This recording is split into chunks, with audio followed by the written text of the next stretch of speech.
For more than 300 years, a Lake Michigan mystery has remained unsolved. What happened to French explorer Robert La Salle's Le Griffon? August 7, 1679.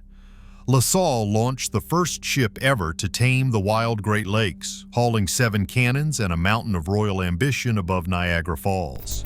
6 weeks later, Le Griffon vanished without a trace, taking a fortune in furs and the hopes of a continent down with it.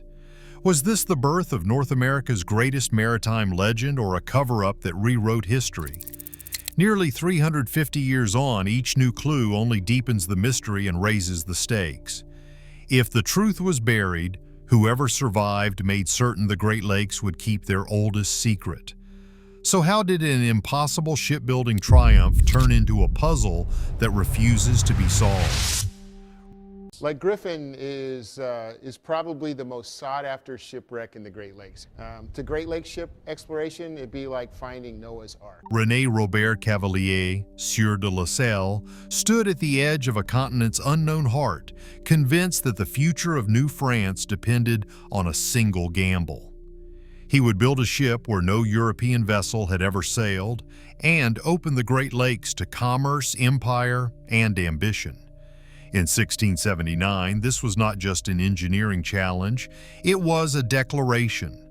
The French crown had staked its claim on the North American interior, but the vast inland seas remained a barrier, their storms and shoals as dangerous as any enemy. Until now, the fur trade moved by canoe, vulnerable to weather, war, and theft. A ship like Le Griffon promised to change that equation forever. The plan was audacious. La Salle's vision reached beyond the St. Lawrence and the trading posts of Montreal. He imagined a chain of supply stretching from the Atlantic through the Great Lakes, linking Paris to the wild forests and rivers of the interior. The stakes were enormous: control of the fur trade, new colonies, and the power to shape the destiny of a continent. The king's investors demanded results. Every pelt aboard Le Griffon represented not just wealth, but proof that the French could outmaneuver their rivals and master the wilderness. No one had ever built a full-size ship above Niagara Falls. The task required hauling timber, tools, and iron fittings overland, then assembling the vessel plank by plank on the banks of Cayuga Creek. Local Iroquois and Seneca laborers joined La Salle's men, dragging oak and pine through thick woods, using handspikes and greased log rollers to move the heavy hull sections around the falls. The launch was a spectacle. As Father Hennepin wrote, a cannon shot saluted the river, and the Iroquois watched as the ship slid into the water, its griffin figurehead gleaming. For the first time, the northern lakes echoed with the sound of European ambition. Le Griffon was no ordinary boat. 45 feet long, bristling with 7 cannons, and rigged like a bark, she was built to withstand both battle and storm. The ship carried more than cargo, it carried the hopes of a nation. La Salle saw her as the key to unlocking the riches of the West, a floating fortress that would secure alliances, intimidate enemies, and guarantee safe passage for goods and men. The French court expected nothing less. If Le Griffon succeeded, the Great Lakes would become France's highway to empire. If she failed, decades of planning, investment, and diplomacy would collapse. Every detail, from the figurehead to the armament, was chosen to send a message. France was here to stay. The ship's very presence on the lakes challenged the English, Dutch, and rival traders who eyed the fur trade with envy. Jesuit missionaries, indigenous nations, and colonial officials all understood what was at stake. This was not just a commercial venture, it was a contest for supremacy played out on the world's largest freshwater seas.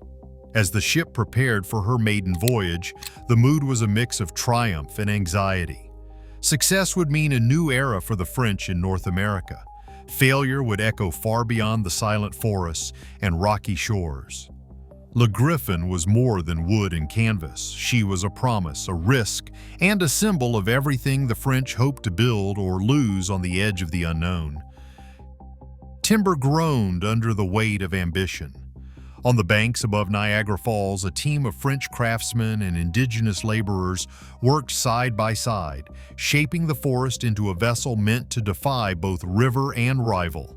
Oak and pine, felled from the surrounding woods, became the bones and sinew of Le Griffon. Each beam was hewn by hand, every plank measured and hoisted with block and tackle systems more familiar to the shipyards of La Rochelle than the wilds of North America. The logistics alone bordered on the impossible. Iron nails, sailcloth, and cannon had to be dragged overland from the lower river, then assembled far from any proper workshop. The raw materials came from the land itself. La Salle's men, guided by Seneca and Iroquois allies, selected timber that would hold against the battering of freshwater storms. Handspikes and greased log rollers eased the massive hull sections over tangled ground, while ropes and pulleys strained under the weight. The construction site became a hive of activity, with saws biting into green wood and hammers ringing out across the clearing. Every day brought new obstacles. Tools were lost in the mud, timbers split under stress, and tempers flared as the deadline loomed. Yet the work pressed on, driven by the promise of fortune and the threat of failure. Persistence marked every day. La Salle's leadership was as much about persuasion as command. He convinced both his own men and local indigenous partners that this ship would open new worlds. The Seneca and Iroquois, experienced in moving heavy loads through the forest, provided the muscle and know how to maneuver the unwieldy hull. French shipwrights, some barely recovered from the Atlantic crossing, adapted their skills to unfamiliar timber and makeshift scaffolding. The result was a vessel unlike anything seen on these inland waters, a 45-foot bark, bristling with 7 cannons and crowned with a carved griffon at her prow. The figurehead, half lion and half eagle, glared defiantly toward the horizon, a symbol of France's claim to the untamed interior. Ingenuity shaped the build. Inside her hull, the shipbuilders reinforced every seam, anticipating the punishment of the Great Lakes. The decks were fitted to carry not just cargo, but the weight of expectation from Paris to the farthest trading post.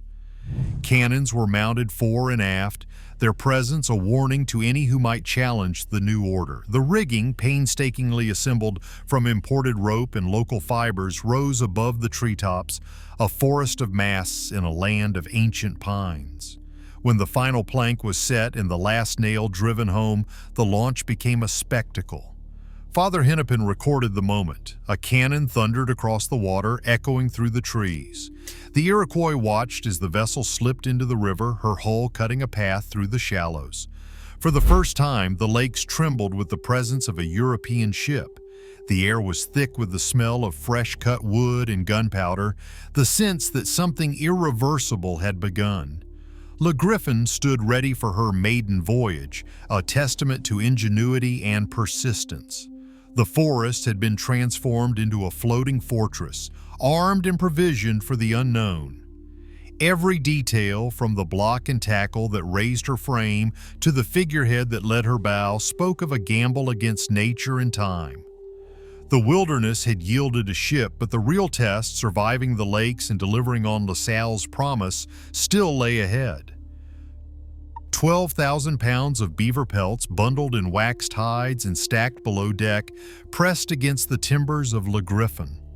Each pelt represented a promise: gold for financiers in Paris, supplies for La Salle's next push west, and leverage in the cutthroat world of North American trade. The value of this cargo was staggering, enough to bankroll several expeditions and repay debts that stretched from Montreal to Versailles. In a single hold, the ambitions of a continent balanced on the fate of a wooden ship. The Great Lakes offered no guarantees. Their waters were as unpredictable as the alliances that shaped the fur trade. Le Griffon's route traced a path from Green Bay, where the ship took on its fortune, across the open jaws of Lake Michigan, through the straits and islands that had swallowed canoes and rival traders for generations. The return journey to Niagara was more than a test of navigation. It was a gauntlet thrown at the heart of every rival who coveted France's claim. No convoy of canoes could have carried this much wealth in a single voyage. The ship's deck creaked under the weight, and the air inside the hold was thick with the musk of furs and the tang of iron and pitch. Above, the rigging strained against the wind, and the Griffon at the prow pointed east, toward the promise of reward or ruin. The men who loaded the cargo understood what was at stake. Failure would not just mean loss for La Salle, but disgrace before the crown and the collapse of French ambitions in the interior. As preparations finished at the edge of Green Bay, tension mounted. Every barrel and bundle lashed down meant another layer of risk. The ship was readied for departure, her hull packed tight, her future uncertain. The moment of casting off was more than a routine maneuver. It was the start of a journey that would decide the fate of fortunes, reputations, and the very idea of empire in the wilderness. With the wind shifting and the water darkening under autumn skies, Le Griffon turned her bow toward the unknown, carrying the hopes of an empire and a treasure whose loss would echo for centuries. Luc Taillot's name appears in the records only as a shadow. La Salle called him the pilot, the man entrusted with steering the first ship on the Great Lakes through waters no European had ever charted. Beyond that, the archives fall silent.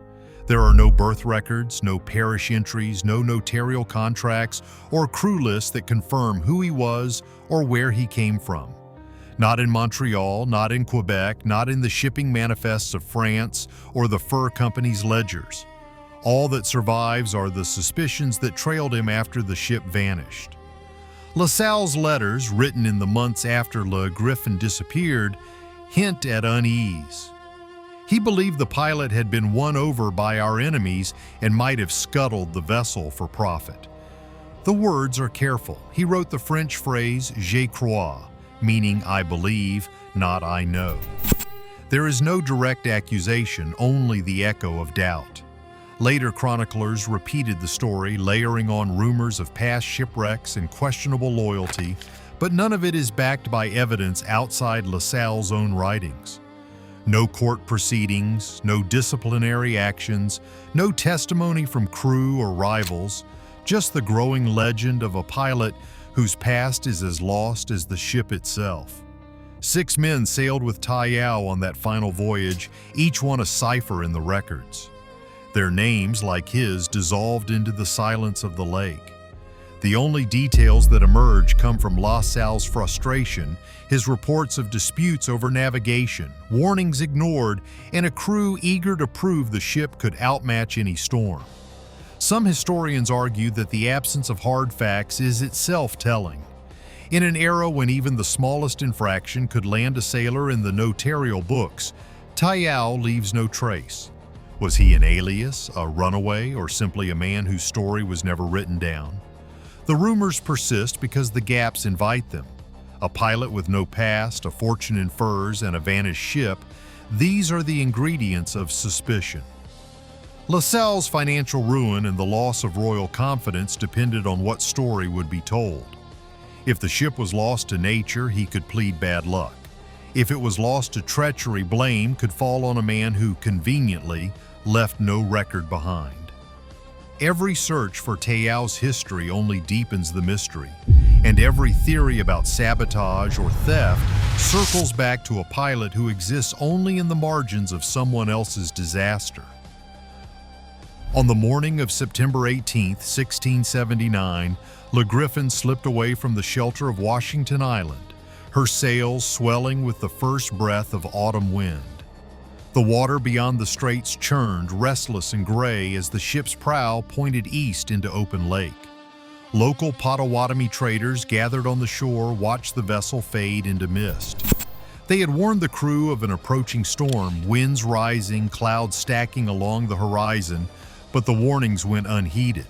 Confidence, or perhaps desperation, carried the ship forward. 6 men and a pilot remained aboard, entrusted with a fortune in furs and the hopes of an empire. No other vessel followed. La Salle and his companions had already departed by canoe, bound for the southern shore. From that moment, no European eyes would see Le Griffon again. The ship vanished beyond the horizon, swallowed by the expanse of Lake Michigan. In the days that followed, storms lashed the region. Tree ring data and early French journals describe winds fierce enough to snap masts and drive even the sturdiest craft onto hidden shoals. Waves could rise 20 feet or more, erasing any trace of wood and canvas in a single night. Rumors traveled faster than the truth. Some claimed to have glimpsed wreckage near the Dore Peninsula or to have found charred timbers on distant beaches. Others whispered of a burning ship seen through the rain or strangers trading French pelts far from the lakeshore. But no survivor ever returned, and no cargo was recovered. LaSalle waited through the winter at Fort Frontenac, scanning the western horizon for a sign, a sail, a messenger, a single scrap of news. None came. Months stretched into silence, and the loss became more than a personal disaster. It was a wound in the record, a blank page where certainty should have been. The last sighting stands fixed in place. Washington Island, a ship departing into gathering clouds, and then nothing. The lake kept its secret. All that remained were questions, suspicion, and the cold certainty that the first ship on the Great Lakes had vanished without a trace. Autumn storms on the Great Lakes are not a matter of folklore, they are a fact of climate, recorded in both indigenous warnings and the earliest French journals. When Le Griffon left Washington Island on September 18, 1679, the Potawatomi cautioned the crew about a gale brewing over the open water. Those warnings were rooted in generations of experience. The lakes can turn violent with almost no notice, and the stretch between Green Bay and the Straits is notorious for sudden squalls. Contemporary accounts from that very week describe winds strong enough to snap masts and drive canoes onto the rocks. In the days that followed, no word came from the ship. Instead, the record shifts to silence, broken only by scattered rumors of debris and distant sightings. Modern science adds weight to these old fears. Climate researchers have used tree ring data and sediment cores from the region to reconstruct the weather of 1679. The results show that autumn is one of the stormiest in decades, with evidence of high winds and heavy rainfall in the weeks after Le Griffon's departure. Dendrochronology, analyzing the growth rings of ancient trees, reveals a pattern of stress consistent with major storms. These findings match the historical accounts: strong gales, towering waves, and a lake that could swallow a vessel whole. The Great Lakes are infamous for their unpredictability. Waves can rise more than 20 feet, especially in the shallow funnel-shaped waters near the Dore Peninsula. Even modern ships have been lost in storms here. In the 17th century, with no weather forecasts and only the sky as a guide, a ship like Le Griffon was at the mercy of the elements. The combination of a fully loaded hull, a small crew, and the onset of autumn made the risk even greater. No wreckage was ever found, but that is not unusual. The cold, fresh water preserves wood, but storms can scatter a ship's remains across miles of shoreline or bury them under shifting sand and silt. The absence of survivors or debris does not rule out a natural disaster. If the storm struck at night or in open water, Le Griffon could have gone down so quickly that no one had a chance to escape. The evidence from both the climate record and the warnings of those who watched her sail suggests that nature alone could have claimed the first ship on the Great Lakes, leaving only questions in its wake. LaSalle wrote in French, "Je crois que le pilote, gagne par nos ennemis, a fait couler le navire après avoir volé les pelletries." He believed the pilot, bribed by enemies, sank Le Griffon after stealing the furs. The accusation was never official, but it lingered, casting a shadow of suspicion over every account of the ship's disappearance.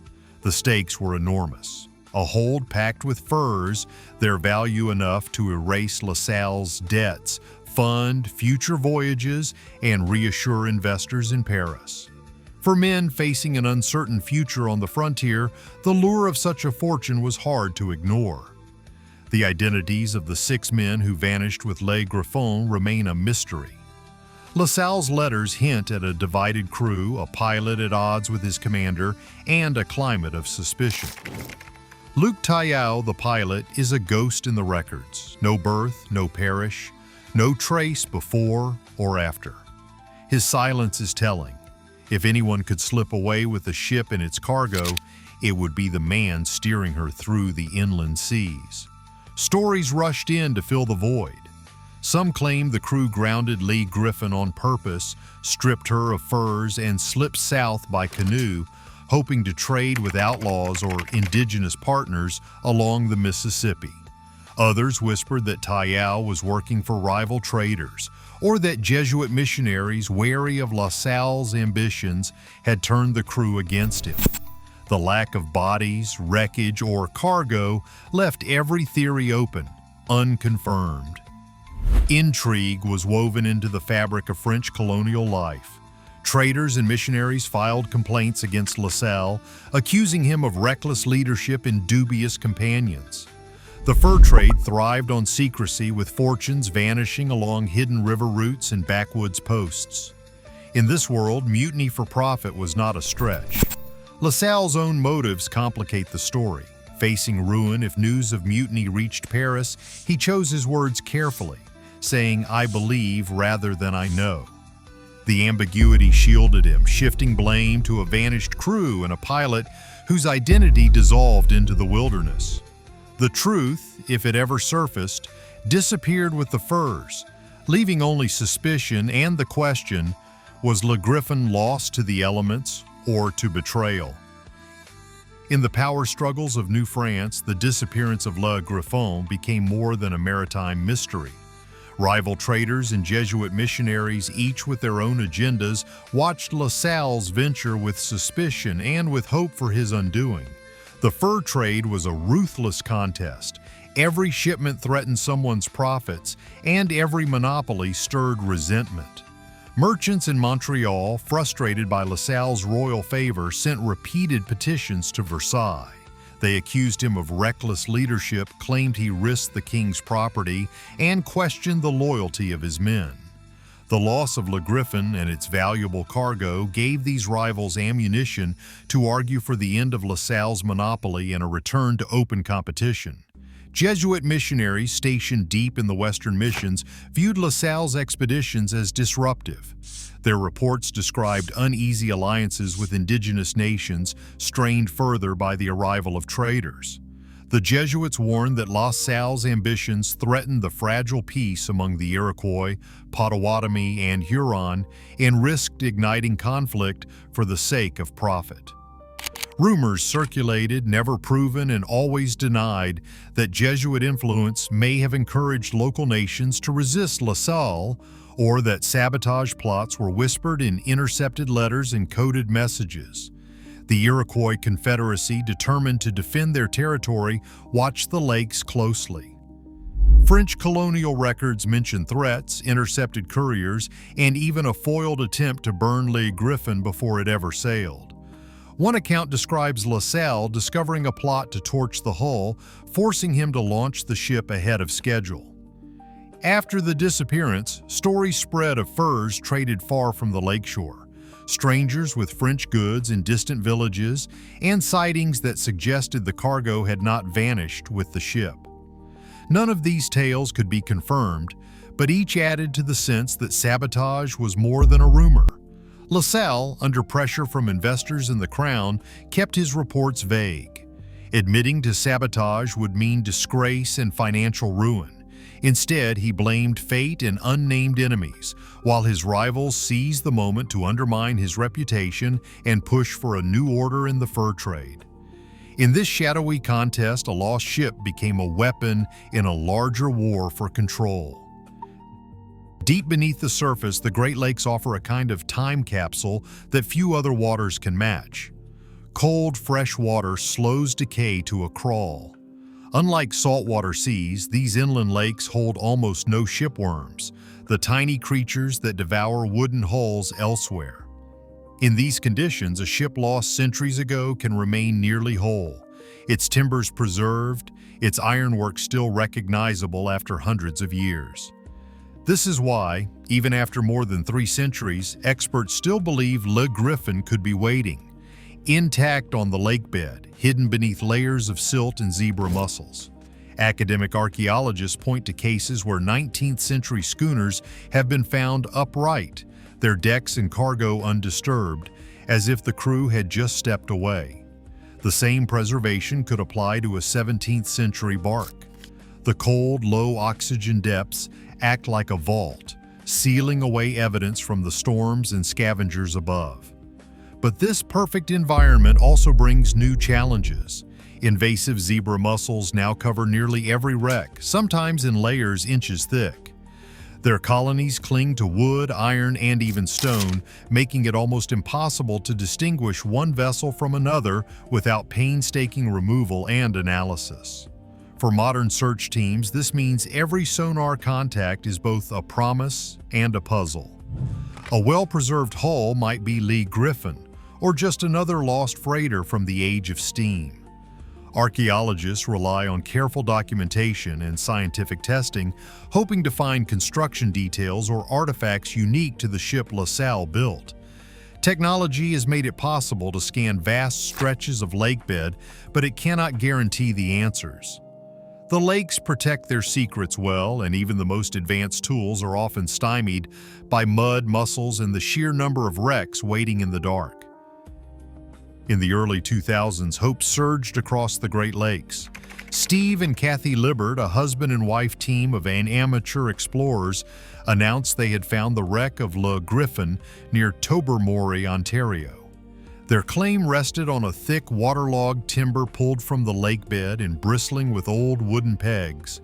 The Libberts believed the size and construction matched a 17th century French bark. For a moment, headlines declared the mystery solved, but science had the final word. Dendrochronology, the study of tree rings, dated the timber to the 1800s. No cannons, no figurehead, no trace of French cargo. Ontario's Ministry of Culture dismissed the find as a much later wreck, likely a logging raft or a schooner lost in the age of steam. Undeterred, the Libberts mounted a new search in 2014, this time off Washington Island, where Le Griffon was last seen. Their sonar scans revealed a broken hull, scattered timbers, and iron fastenings. Again, anticipation soared. Yet the pattern repeated. Timber samples sent for analysis came back with dates a century too late. No artifacts matched the ship's original armament or the cargo of furs. Michigan's Department of Natural Resources and independent archaeologists reviewed the evidence and issued a blunt verdict. The wreckage did not belong to Le Griffon. Each discovery brought a wave of excitement followed by disappointment and dispute. Legal battles over salvage rights and artifact custody erupted before the science was even settled. The cycle of hope and letdown became part of the legend.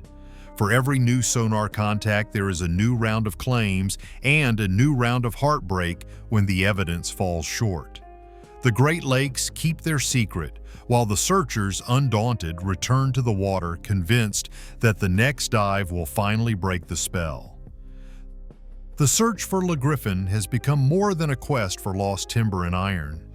Every promising discovery sparks a tangle of legal battles and international claims, each side convinced that the next artifact might rewrite history. Michigan, Wisconsin, and Ontario have all filed court actions to assert control over wrecks suspected to be the Griffon, citing heritage laws and the ship's historical value. The moment a timber is raised or a sonar image makes headlines, teams of lawyers, archaeologists, and treasure hunters descend on the site. Ownership is not just about pride, it is about the millions at stake if the first ship on the Great Lakes is ever confirmed.